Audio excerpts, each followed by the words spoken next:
Hey Grande Alive, this is your weekly Newsish Roundup brought to you by Grande Hospital, Northwest Furniture and Mattress, Anything2Digital.com, and EONI. Is it just me, or is it getting steamy in here? And speaking of steamy, there's a change in the waters scheduled for Hot Lake Springs. And 2 weeks ago, we here at Grande Alive got a sneak peek into what exactly is going on behind the steam out just past Ladd Marsh.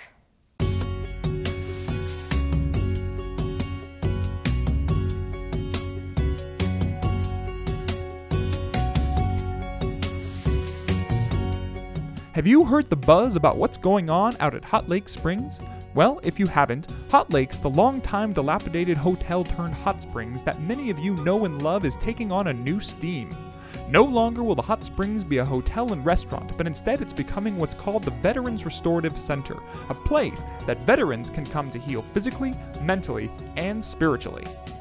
And 2 weeks ago, I got to attend their informational gathering and gala out at Hot Lake Springs and chit-chat with many of the key players in this transformation and hear just a little bit more about what's going on. We are here at Hot Lake Springs at the Veterans Restorative Center. And that what's going on is this. According to the organization planners, every day over 20 veterans commit suicide. Nearly 75 more attempt it every day.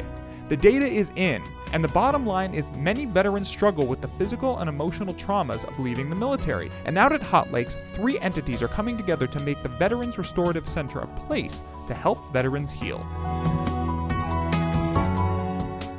First is the Warrior Bonfire Program. The Warrior Bonfire Program is specifically designed to help wounded veterans who have been forcibly removed from the military to deal with the loss of the camaraderie through what's called recreational therapy. And what recreational therapy really is just getting outdoors. So through that recreational therapy, what we're really doing is we're giving them the team back. In addition to the Bonfire Program, the National University of Natural Medicine will be moving in as well. NUNM is an organization that focuses on holistic healing of its patients rather than using prescription medications.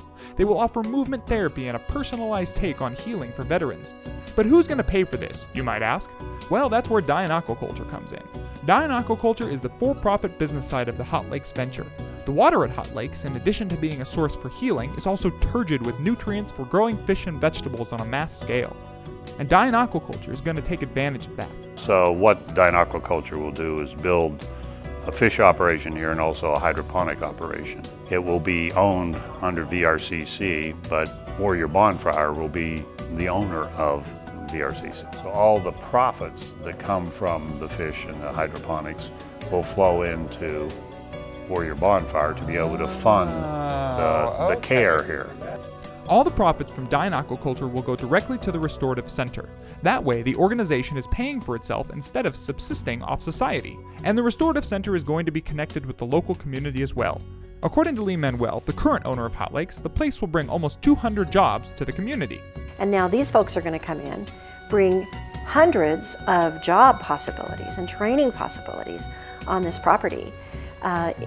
It's almost more than one can take in. There's so much information and so many parts to this project. For more information about the center or to donate, visit this website. And be sure to keep an eye out for more information on what's going on out at Hot Lake Springs on thegrandealive.tv. The Grande Alive will have more on this story as it develops. This title story was brought to you by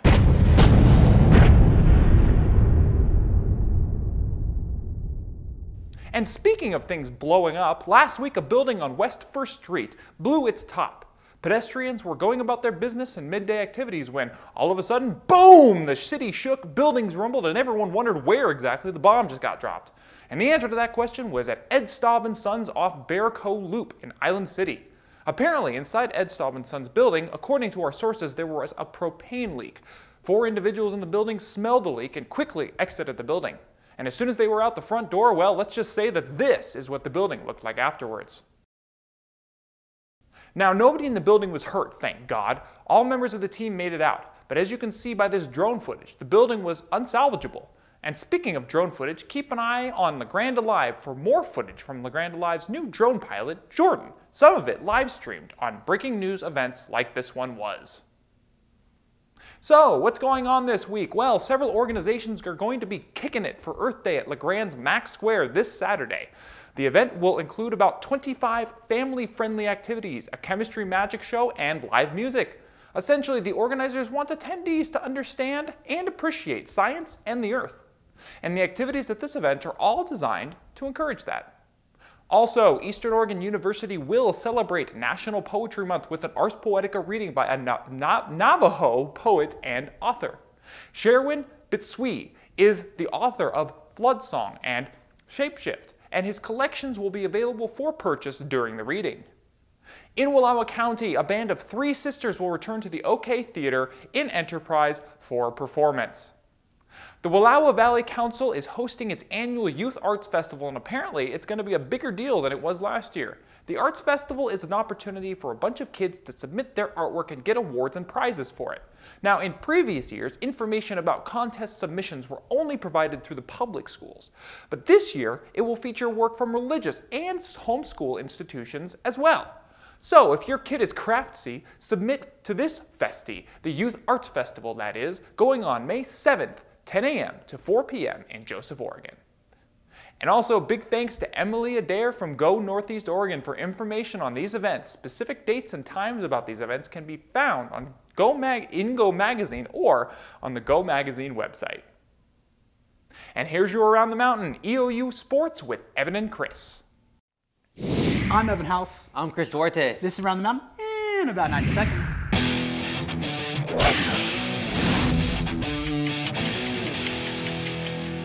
Softball went north of the border this weekend up to Vancouver to face the Thunderbirds of British Columbia, where they took 3 of 4 games.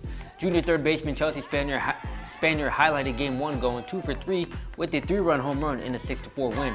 Overall, EOU 25-12, 15-6 in conference, just 1 game behind Southern Oregon for second. This weekend, the team will honor its 10 seniors as they host Corbin for a 4-game series starting Friday at 2 p.m. The men's and women's track and field teams took part of the Northwest Nazarene Invite this past weekend. As a team, the men finished second with 150 points, while the women put up 91 points for third.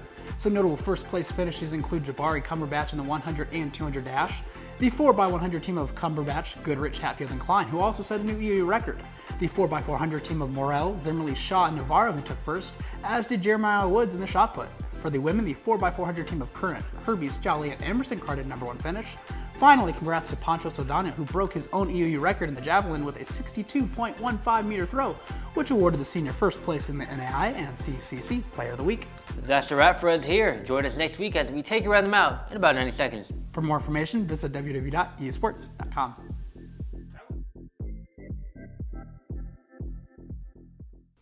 The LeGrande Tigers baseball team cooked it this last weekend. They beat McLaughlin 2 games, 19-0 and 11-2, spinning their overall record up to 9-2 for the season.